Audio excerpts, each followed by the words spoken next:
Subscribe for the very latest. Play it, Daddy. Kate Bush. She's an artist. I was thinking Bush's beans, but proceed. So Kate Bush is an artist. She was real popular back in the 80s. So her music isn't, popping like that anymore.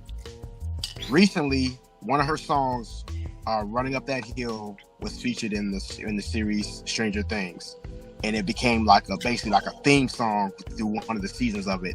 And I think she recently, I might be wrong with the number, but I think her song reached like 1 billion streams on Spotify. And but it basically became like a number one song on all these streaming platforms. All because it was featured as a hit, like a top song in Stranger Things. Now with that, that's streams. That's not talking about what she was getting as far as royalties off of that for it being in the movies, because that's a whole different structure right there, where she's getting money still to be able to recoup off of that.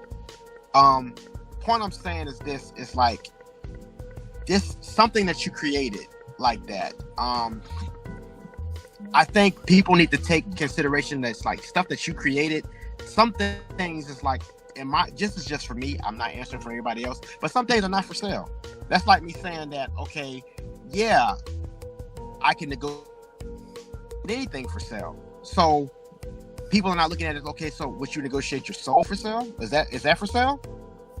Is everything for a profit? For you can put a price tag on every single thing you do?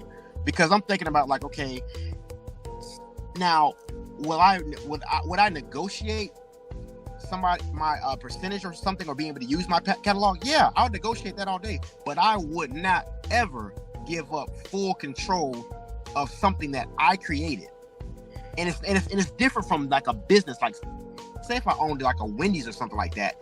If somebody said, "Hey, would you be willing to sell this Wendy's?" Yeah, because I gotta look at all the other costs that come with it. Costs of maintaining it, keeping it up, paying employees. But my catalog, I've already created it. It's sitting there, and I just sit back and create and collect. And if I want to tour or whatever and put it or something else, it makes me more money. I wouldn't do that. I would negotiate percentages of it. But then, just like y'all said, like especially Chuck, I would do it at a certain point of time. But another thing is, for me, I gotta ask why. Why so many companies are interested in buying catalogs? Why is that? What could they possibly do with it? Not to mention the sign of times of what's going on. AI is real prevalent. Technology is going crazy. So could they actually, reproduce this stuff, make something that sounds like my voice and be getting money off of it? Reproduce it in some way, other form or fashion? Take my lyrics or something that I wrote and made and put it into something else and regurgitate it to where they can put it into something else? Possibly. I'm like, what is it that they know? Because why is it so popular right now for a lot of these companies to be wanting to buy catalogs from these artists? Stuff that you got to ask. We don't know what the possibilities are, but I do know that if something that has too much control of power, giving it to that, it's never good in my opinion. But one thing that was interesting that you mentioned, Chuck, is that these companies have these vehicles to do stuff, to make it to where this music and everything could be in other ways so they can maximize off the profit off this music. So one thing I haven't realized that nobody has ever done is that all these other artists, why haven't they thought about something like that? Like a company, these organizations, these entities are nothing but a company, a group of people that's come together and put all their resources together to do something like that. So these music artists, you mean to tell me these music artists can't come together, and the resources they have, the ability to be able to create stuff, they can't come together and utilize their resources to create something that's bigger and better than a company, so they can all profit from something like that? So they can like actually regurgitate and use their own material? Yeah, like a bank. like they can't really reproduce their own music and put it into some kind of other engine that is able to be able to use it, and something like they did with Kate Bush's, that they can maximize the profit off of that stuff.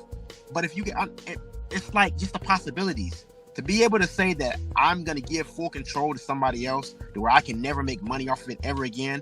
My family can't make money off it ever again, especially if you got kids, and I can't do anything with this ever again. I got to say no. Like, some things to me, it's just not for sale. I can't sell you that. I can't sit there and think like, oh, well, I'm going to get a bag. I don't care if it's 200 million or whatever right now. And who knows? Yeah, you might be able to you might be giving me something that I can never think about possibly making off of something that I made ever again. But I know one thing: if it was a hit song or something to where somebody actually liked it and they can put it into something and it has the opportunity to make more money, the fact that me actually being able to get a check off of that and somebody else is listening to it, I'm gonna keep my catalog. I will partner and negotiate with you a deal to where if you want a percentage of this, yeah, we can just negotiate something to where, you know, that you want to get some money off of this. We can talk about that, but best believe I would like to see what that deal is, and I want to make sure that where I at least get something off of that too, besides just a one-time check. Hey, I want to be able to still have some kind of say in my material. Yeah, I think that's a lot to unpack, Trim, especially the part where you mentioned about in a bigger term, or in a broader term, I should say, is using group economics and knowledge to create an infrastructure of, say, we're going to actually do it ourselves, as far as able to be the entity versus using one. They not get gonna, used by one. Oh, they not going to let you do that. They ain't going to let you do that. Son. They're not. So, because the reason for, like Trim just said, once you start that, once you take that toothpaste out the tube, you can't put that back in. Like, that's going to be a very uphill climb. You know, even in a non-related way, that's what's Ice Cube fighting. You know what I'm saying? Now he with Big 3. Hey, that's we'll come back to that later. But far as like, because even like Prez from Black Sheep, he doing a lawsuit for $750 million. Oh, you talking about you talking about yeah. So it's a lot What's of. What's name? Is it Prez? It's not Prez. What's his name? It is Prez. I don't know. Hold on. What's dude's name? It might be. Hold on. Black Sheep members. It might be Prez. Hold on. I just want to make sure I get because he right. Nah, it's Dress. Okay, my bad, Dress. You OG. But yeah, you know, far as a lot of these artists are fighting individual battles. You know what I'm saying? Right. Trying to even figure out their own contracts for short, long term, the language, how they done got themselves knee deep and stuff, and figure out a way to get out of it. So it's going to be a very, ideally in a utopia, yes. A lot of these artists should be like, you know what, especially at the top end, be like, hey man, we got enough knowledge, we got enough, create enough leverage to pull this off. But are we willing to collectively take the hits to get to the end game? Because when you start breaking industry standards, you know they coming, and they gonna come in different ways. Pause. They gonna there's gonna be a lot of different angles that they gonna be hitting you with, and you gonna be like, bro, that's the thing, is trying to have a collective body. Because I know even like when Noriega was talking about having like health care for artists and that type of thing, they've been talking about that for years, and there's no governing body in hip hop that I know of. So I got a question. My fault. Exactly. Yeah, go ahead. So if say I sold all my rights, right, and $400 million. Mm-hmm. Now, you know, let's just say, you know, by Lord forbid anything happens, but something happens, I go out. That $400 million is all. That's what I'm leaving to my family. Now that's a lot of money. That's a lot of money. Mm-hmm. But let's say that gets dispersed. Some things go left. Lord forbid, Great Depression, Part 2, whatever. I'm just saying, stuff go left, and you gotta sell all them assets. Now my kids, they can't eat off them that. They can't eat off it when them songs play, right? Well, you no longer own those songs. They done.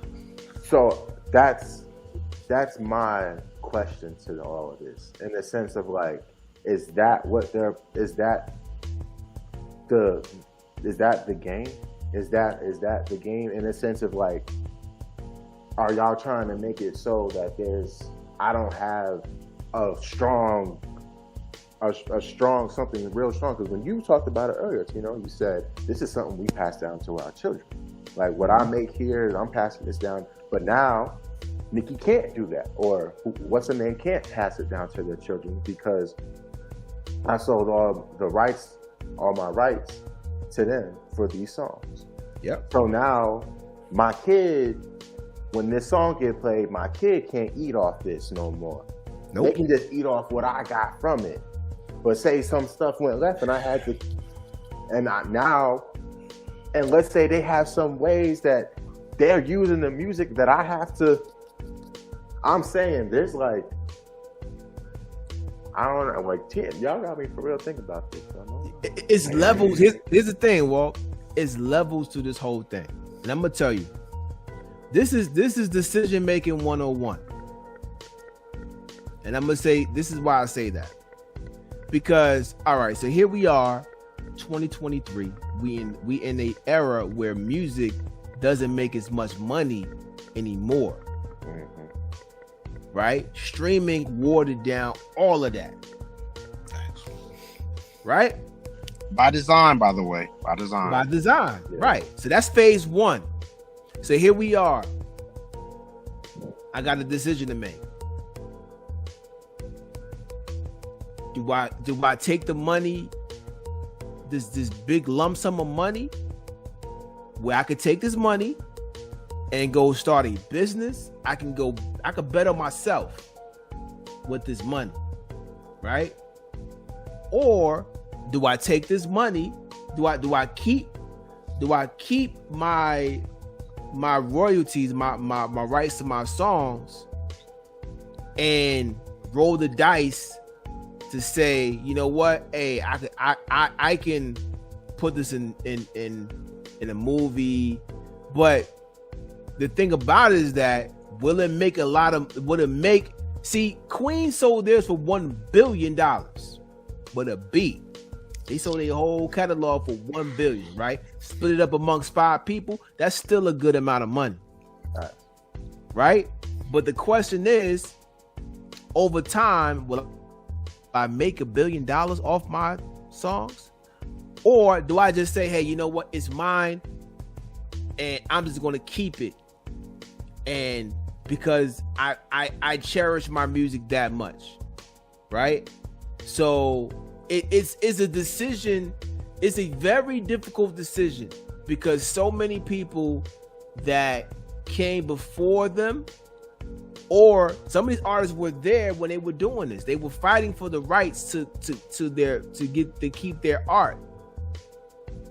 Now I don't know how much the art means anymore because of streaming. It's a lot of. It's a nuanced question, like, cause man.